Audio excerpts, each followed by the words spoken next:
Good morning, students. Today's topic for discussion is the special senses. As you all know, special senses covers आपका ear, eyes, nose, taste and skin. ये 5 topics जो है special senses के under आते हैं और one by one हमें ये सारे के सारे टॉपिक्स डिस्कस करने हैं. और जो आज का हमारा टॉपिक है that is hearing in the year. As you all know, ear is the organ of hearing and it is also involved in the balance. Ear का function क्या है hearing में, प्लस ये balance और equilibrium को maintain करने में भी help करता है. It is supplied by the 8th cranial nerves. हमने cranial nerves पढ़े थे, तो जो आपका 8th cranial nerve होती है, it is supplied with that nerve. That is the cochlear part of the vestibulocochlear nerve, which is stimulated by vibrations caused by the sound wave. जो sound wave से vibrations produce होती है जब वो cochlea में पहुंचती है तब हमें सुनाई देता है, तब हमें हियरिंग होती है. और कॉक्लिया का जो पार्ट है, कॉक्लियर जो पार्ट है ईयर का, that is supplied with this 8th cranial nerve. अगर हम ईयर की बात करें तो year is divided into 3 distinct parts. कौन कौन से हैं आपके? Outer year, middle year and inner ear. ये देखिए, ये ईयर का स्ट्रक्चर है, डायग्राम है. इसमें आप देख सकते हो जो आउटर पोर्शन है, आउटर पोर्शन कौन सा हो गया ईयर का? ये वाला. ये पूरा का पूरा आउटर ईयर है. आउटर ईयर में क्या आएगा? Auricle, that is pinna, helix, lobules, external acoustic meatus and tympanic membrane. ये आपके आउटर ईयर के पार्ट्स हैं. Then middle ear. Middle ear जो ये ब्लूइश पोर्शन दिख रहा है, ये क्या है आपका? मिडल ईयर है. मिडल ईयर में बोन्स आते हैं. हमने ईयर ऑसिकल्स पढ़े थे, उसमें 3 बोन्स आते हैं, that is malleus, incus and stapes. तो ये जो बोन्स हैं ये प्रेजेंट होती है आपकी मिडल ईयर में. एंड मिडल ईयर में ऑडिटरी ट्यूब आती है. जो ये ऑडिटरी ट्यूब है, हमने फेरिंग्स पढ़ा था. जब हम फेरिंग्स बात कर रहे थे, रेस्पिरेटरी सिस्टम हम जब पढ़ रहे थे, तो वहाँ हमने नेज़ोफेरिंग्स पढ़ा था. तो हमने पढ़ा था कि जो नेज़ोफेरिंग्स है वो जाके कहाँ जाता है? ऑडिटरी ट्यूब में. तो यहाँ से किसके लिए ये जो पोर्शन है ये वाला, ये जाएगा नेज़ोफेरिंग्स की साइड. देन जो ये वाला पोर्शन है, जो ये ट्यूब सी दिखाई दे रही है, इसको हम बोलते हैं ऑडिटरी ट्यूब. और मिडल ईयर में और क्या आता है आपका? मेलस, इंकस एंड स्टेपिस, जो हमारे ईयर ऑसिकल्स हैं. देन थर्ड है आपका इनर ईयर. इनर ईयर जो ये ग्रीनिश सा पोर्शन है, ये है इनर ईयर. इनर ईयर में आएगी आपकी semi circular canal. Cochlea, cochlea is the organ of hearing. तो कॉक्लिया आपका कहाँ आता है? इनर ईयर पे. एंड वेस्टिब्यूलोकॉक्युलर नर्व, ये कौन सी है? हमारी क्रेनियल नर्व है. ये सप्लाई करती है आपका कॉक्लिया के लिए. ठीक है, तो ये ईयर का स्ट्रक्चर हो गया. तो ये आपको ये स्ट्रक्चर अच्छे से लर्न करना है. इसका हर एक पार्ट आपको पता होना चाहिए कि कौन सा पोर्शन कहाँ पे है. अब हम वन बाय वन जो भी हमारा आउटर ईयर, मिडल ईयर और इनर ईयर है, इसकी हम स्टडी करेंगे, जो भी हमने ये पोर्शंस पढ़े हैं. तो फर्स्ट आता है आउटर ईयर. अगर हम आउटर ईयर की बात करें तो आउटर ईयर में मेन क्या था? Pinna and external acoustic meatus, that is auditory canal. ये हो गया आपका पिन्ना, पिन्ना था एक, और एक्सटर्नल ऑक्स्टिक मीटस, ये है आपके आउटर ईयर के portions. The pinna, the auricle is the visible part of the ear that project from the side of the head. Pinna जो हमारा विजिबल पार्ट है स्किन कलर का, जिसके साथ स्किन लगी है, स्किन से पूरा कवर है, इसको हम क्या बोलते हैं? Pinna. It is composed of fibro elastic cartilage. Fibro elastic cartilage का ये बना होता है and it is covered with skin. Helix is the most prominent outer ridge. And जो ईयर लोब्स है, these are the soft pliable part composed of fibrous and adipose tissue that are supplied with blood. ठीक है, तो main portion क्या है outer ear में? Outer ear में आएगा pinna and external acoustic meatus, जिसको हम बोलते हैं ऑडिटरी कैनाल. जो पिन्ना है वो विजिबल पार्ट है ईयर का, और आपके हेड के साइड में ये प्रेजेंट रहता है. ईयर सबको पता ही है कहाँ पे होता है. तो जो हमारा विजिबल पोर्शन है इसको हम बोलते हैं पिन्ना. ये आपको याद रखना है. नेक्स्ट आते हैं external acoustic meatus or auditory canal. This is S-shaped tube which is about 2.5 centimeter long, extended from auricle to the tympanic membrane और eardrum. जो आपका एक्सटर्नल ऑकस्टिक मीटस है, ऑडिटरी कैनाल है, वो एक्सटेंड होती है आपकी ऑरिकल से लेके ईयर ड्रम तक, ईयर ड्रम और टिम्पैनिक मेम्ब्रेन. जो इसका आउटर पोर्शन है, outer cartilaginous portion is continuous with cartilage of pinna and inner bony part है, ये फॉर्म करता है external auditory canal of the temporal bone. The canal is lined with numerous ceruminous gland. Ceruminous gland कौन से होते हैं? ऐसे gland जो एक येलो कलर का वैक्स सिक्रीट करते हैं, जिसको हम ईयर वैक्स भी बोलते हैं, या फिर इसको बोला जाता है सेरियोमिन. तो जो आपका सेरियोमिनस ग्लैंड है, ये ग्लैंड्स इस ईयर वैक्स की सिक्रीशन करती है. और ईयर वैक्स के जो फंक्शन है, ये क्या होता है, एक तो स्टिकी सा मटेरियल होता है और इसमें प्रोटेक्टिव सब्सटेंसेस रहते हैं, लाइक बैक्टीरियोसाइडल एंजाइम्स प्रेजेंट होते हैं, लाइसोजाइम्स प्रेजेंट होते हैं, इम्यूनोग्लोबुलिन्स प्रेजेंट होते हैं. जो ये ईयर वैक्स है, ईयर वैक्स का फंक्शन क्या रहेगा, ये लुब्रिकेशन में हेल्प करेगा और जो भी फॉरेन बॉडीज़ है, फॉरेन पार्टिकल है, उनको एंटर नहीं होने देगा ईयर में. ये ईयर वैक्स का फंक्शन है. देन आता है मिडल ईयर. मिडल ईयर में आती है टिम्पैनिक कैविटी. टिम्पैनिक कैविटी भी बोला जाता है मिडल ईयर को. This is the irregular shaped air filled cavity within the porous portion of the temporal bone. Temporal bone के साथ में ही ये प्रेजेंट होता है. टिम्पैनिक कैविटी इसको बोला जाता है, या फिर हम इसको बोलते हैं middle year.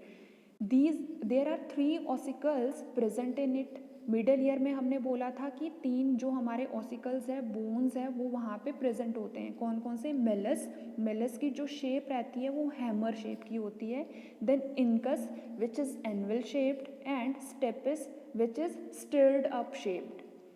The wall of the middle ear are bony and membranous in structure. Middle ear में जो आपके वॉल्स रहते हैं वो या तो बोनी वॉल्स होंगे या फिर कैसे होंगे, मेम्ब्रेनस बोन्स होंगे, वॉल्स होंगे. द आउटर और the lateral wall of the middle year is formed by the tympanic membrane and middle wall consist bone. अब जो आउटर और लेटरल वॉल है मिडल ईयर की, उसमें क्या है, टिम्पैनिक मेम्ब्रेन प्रेजेंट होगी और जो मिडल वॉल रहेगी उसमें बोन्स प्रेजेंट रहेगी. जैसे हमने स्ट्रक्चर में देखा था कि जो आउटर वॉल है, आउटर वॉल में आपके टिम्पैनिक मेम्ब्रेन रहेगी और मिडल वॉल में क्या होगी, बोन्स. कौन से? Malleus, incus and stapes. ये तीनों के तीनों बोन्स कहाँ रहेंगे? मिडल वॉल में प्रेजेंट रहेंगे. मिडल ईयर का फंक्शन क्या है?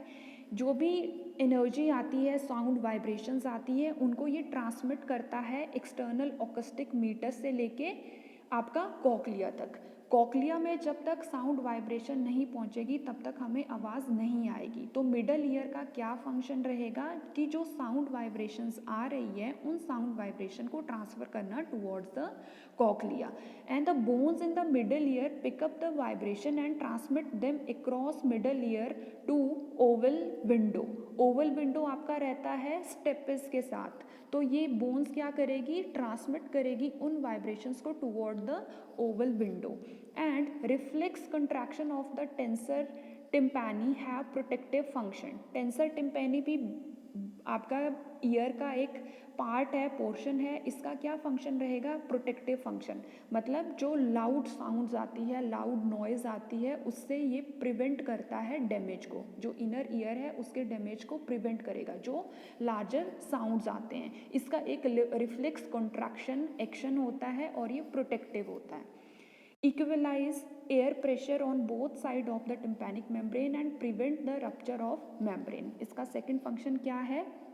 जो एयर प्रेशर है टिम्पैनिक मेम्ब्रेन के साइड्स में, दोनों साइड्स में उस प्रेशर को इक्विलिब्रियम में रखेगा. जब प्रेशर इक्विलिब्रियम में रहेगा तो क्या होगा कि जो मेम्ब्रेन है उसको रप्चर होने से ये प्रिवेंट करेगा. अगर प्रेशर इधर उधर हुआ तो क्या होगा, मेम्ब्रेन रप्चर हो जाएगी. तो इसका और एक फंक्शन क्या है कि ये एयर प्रेशर को इक्विलिब्रियम में रखता है, इक्वलाइज करके रखता है. टिम्पैनिक मेम्ब्रेन के साइड्स में जो एयर प्रेशर है उसको इक्वलाइज करके रखेगा। जब इक्वलाइज रहेगा प्रेशर तो क्या होगा, जो रप्चर है मेम्ब्रेन का वो प्रिवेंट हो जाएगा, मेम्ब्रेन की रप्चरिंग को ये प्रिवेंट करेगा। देन आते हैं ossicles and their functions. Ossicles कौन से हैं, मेलस, इंकस एंड स्टेपिस, जो 3 बोन्स है, ईयर ऑसिकल्स बोला जाता है इनको। And you all know that stapes is the smallest bone. And इन ऑसिकल्स का फंक्शन क्या होगा, जो भी वाइब्रेशंस आ रहे हैं उन वाइब्रेशन को ट्रांसमिट करना टू द इनर ईयर, से आगे उनको ट्रांसमिट करना, ये इन बोन्स का फंक्शन रहेगा। देन इनर ईयर को बोला जाता है labyrinth. It is also known as labyrinth and it consist bony labyrinth and membranous labyrinth. जो आपका बोनी लेबरिंथ है, bony labyrinth is a series of cavities in the porous portion of the temporal bone. The bony labyrinth is lined with periosteum and it is filled with perilymph. जो आपका bony labyrinth है, bony labyrinth is filled with perilymph. और दूसरा आपका आता है membranous labyrinth, it is filled with endolymph. And membranous labyrinth consist vestibules, semi circular canal and cochlea. Vestibular का क्या फंक्शन होता है, वेस्टिबुलर मेंटेन करता है इक्विलिब्रियम को। जो आपकी सेमी सर्कुलर कैनाल है ये भी ऐसे ऑर्गन्स कंटेन करती है जो इक्विलिब्रियम को मेंटेन करे। देन आता है कॉक्लिया। कॉक्लिया का क्या काम होगा, cochlea is the organ of hearing, ये हियरिंग में हेल्प करता है। और ये कहाँ पे प्रेजेंट है, ये तीनों के तीनों स्ट्रक्चर्स आपके मेम्ब्रेनस लेबरिंथ में। And membranous labyrinth is the part of inner ear. तो जो आपका इनर ईयर है, इनर ईयर में जो पोर्शन है cochlea, that is involved in the hearing. Physiology of hearing. अब फिजियोलॉजी की अगर हम बात करें कि हमें सुनाई कैसे दे रहा है, कैसे वाइब्रेशन जाएगी, कहाँ पे जाएगी और कब हमें वो वाइब्रेशंस सुनाई देगी, कब वो ट्रांसमिट होगी हमारे, जब तक वो कॉक्लिया तक नहीं पहुँचेगा वाइब्रेशन तब तक हमें साउंड वेव्स नहीं सुनाई देगी। जब कॉक्लिया तक पहुँचेगा फिर हमें सुनाई देगा जो भी साउंड वेव्स आई है। ओके, तो सबसे पहले क्या है, every sound produces sound waves और वाइब्रेशंस इन द एयर। हमें पता है जो भी हमारे साउंड्स होती है वो किस फॉर्म में चलती है, साउंड वेव्स की फॉर्म में या फिर वाइब्रेशन की फॉर्म में चलती है। तो जैसे ही ये हमारे पिन्ना पे पहुंचेगी तो वहाँ से जो ऑरिकल है, ऑरिकल मीन्स पिन्ना उन साउंड वेव्स को, वाइब्रेशंस को कलेक्ट करेगा। कलेक्ट करने के बाद ये वेव्स कहाँ जाएगी, direct them toward the auditory canal causing the tympanic membrane to vibrate। तो सबसे पहले साउंड वेव एयर से आएगी, पिन्ना उनको कलेक्ट करेगा, कलेक्ट करने के बाद वो साउंड वेव्स आगे फर्दर जाएगी, कहाँ को मूव करेगी, टिम्पैनिक मेम्ब्रेन की साइड में। जब टिम्पैनिक मेम्ब्रेन पे वो साउंड वेव पहुँचेगी तो वो क्या करवाएगा, vibration of the tympanic membrane. अब टिम्पैनिक मेम्ब्रेन जब वाइब्रेट होगी तो उसके बाद जो ऑसिकल्स है, मेलस, इंकस एंड स्टेपिस, ये क्या करेंगे, इन वाइब्रेशंस को कैरी करेंगे और फॉरवर्ड करेंगे, ट्रांसफ़र करेंगे towards the oval window. Oval window से होते हुए ये क्या करेगा, setting up fluid wave in the perilymph then to the endolymph of the cochlear duct. Oval window से ट्रांसफ़र होगी पेरिलिम्फ की साइड, पेरिलिम्फ से जाएगा एंडोलिम्फ की साइड। ये किसके पार्ट्स है, कॉक्लियर डक्ट के। तो कहाँ पे पहुँच गई साउंड वेव्स हमारी, कॉक्लियर डक्ट में। Then it move toward the apex of cochlear duct via basilar membrane. Basilar membrane की हेल्प से जो ये साउंड वेव्स है ये कॉक्लियर डक्ट तक पहुंच जाएगी। और जो ये बेसिलर मेम्ब्रेन है, जब इसकी वाइब्रेशन होगी, मूवमेंट होगी इस बेसिलर मेम्ब्रेन की, तो ये क्या करेगा, जो हेयर्स हैं उनकी ब्लेंडिंग करवाएगा। हेयर सेल्स और हेयर्स जो है वो ब्लेंड हो जाएंगे। इसकी वजह से क्या होगा, एक नर्व इम्पल्स जनरेट होगी। जो नर्व इम्पल्स जनरेट हुई वो कहाँ जाएगी, ऑडिटरी नर्व उसको सेंस करेगी और उसको लेके जाएगी सीधा मेडिला में, ब्रेन में, and to the other part of the brain to reach the temporal lobe. Temporal lobe में पहुंचेगी, then the left and right auditory area of the cerebrum receive impulses from both the ears. और जो ये impulses है ये हमारे brain में चली जाएगी और उनको ट्रांसमिट करेंगे और वो एक साउंड की फॉर्म में हमें सुनाई देगी।